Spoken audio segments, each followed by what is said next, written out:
I hate the news. I don't like it. I hate the news. I can't stand watching it because it's just a bunch of shit that.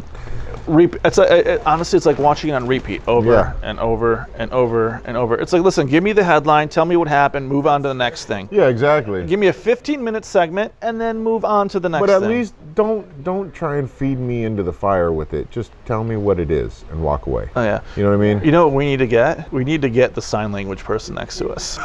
They make, every time I watch it, I'm like, they make the greatest faces ever. And I don't understand if that has anything to do with the sign language or if that is just because they're moving so much that they don't know what to do with their face. I would like to know. I'm very ignorant. I'm very ignorant on the topic. I don't know, but good grief. Some of the because like he's talking about something real serious and she's just, and you're like, well, wait a minute here. Like, are you really telling them what's going on? Because what your face and his face are not the same. No, exactly. Like, so I don't know. Which, by the way, when I was a kid or even younger, I never ever saw the sign language situation happening. This is a new, like in the next, I mean, maybe it's a California thing and I don't watch the news, so I don't know. I don't know if it's out of state, too. I have no idea. Yeah. Speaking of stupid shit in the news, you hear what's going on in Washington, in Seattle? No. Fucking Antifa. Oh, really? They got like a 6-block area that they've taken over the Seattle Police Department station. They've taken over, I think, City Hall. You're not. This is happening right now? Currently, right now. You're not allowed to use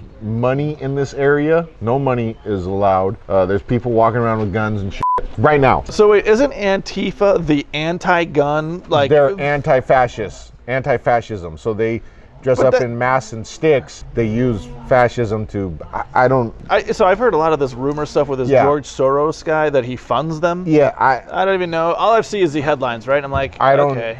All I know is that they've taken over like 6 or 7 square blocks in Seattle.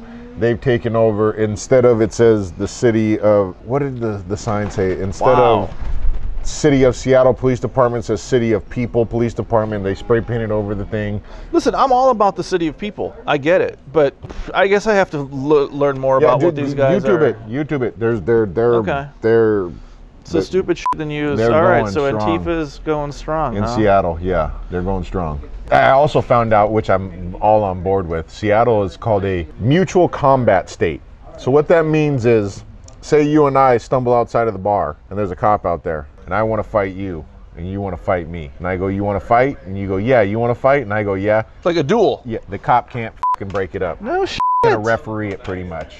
Really? There was an actual pro MMA fighter who would dress up like a supervillain and walk around, and these drunk assholes sits there and tries messing with them and says all this shit to him, and a cop comes up and, you want to fight? Yeah. And you want to fight? Yeah. Well, you guys do what you gotta do. This is a mutual combat state. And this superhero starts throwing leg kicks, and this guy has no idea what to do. He takes him and just like, what the fuck?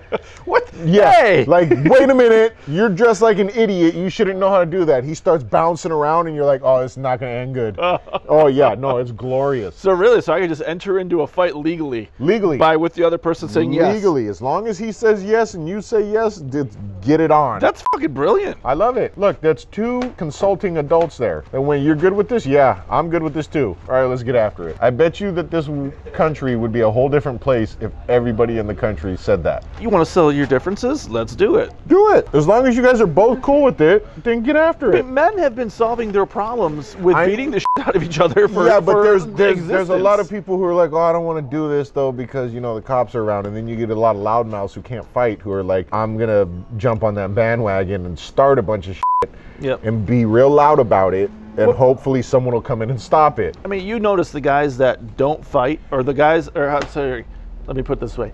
The guys that you don't want to mess with are the guys that don't say shit.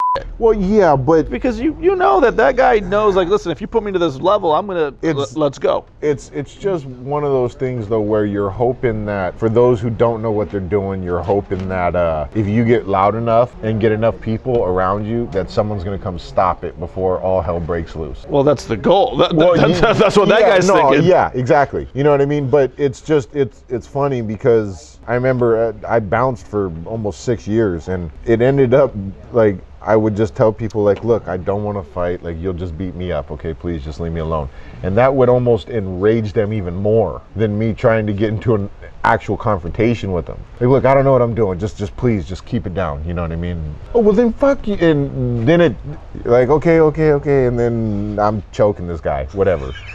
You know what I mean? But it was one of those things where that started more than me being extreme. If I got real loud and confrontational, they would back off. But it was when I went on the opposite side of it. Oh, this guy's a pussy. Yeah, to where then it just provoked them even more. Liquid courage? Yes. Yeah, well. I mean, it's whatever. There were certain bets that me and the other bouncers took with each other. Like, let me ask you this question. If right now you ran across anyone that you work with, would you know who they were? Or do you think that there's a chance that, I don't remember him? No, I know who they are. Okay. You spend a lot of nights and hours and you're the only sober people. So you have no one else to talk to because everyone else is bombed, right? So you're just kind of sitting there, and your patience is good from like 8:30, 9 o'clock till about 11:30. Once midnight strikes, my patience goes out the window. After 2 o'clock in the morning, between 2 and 3, it's negative, dude. You got a split second before I throw you, please. Like, I'm trying to tell you, I'm trying to be nice. You need to go now. You don't have to go home. Just get the f out of here. That's the line, right? You don't got to go home, but get the f out of here. Those were fun times.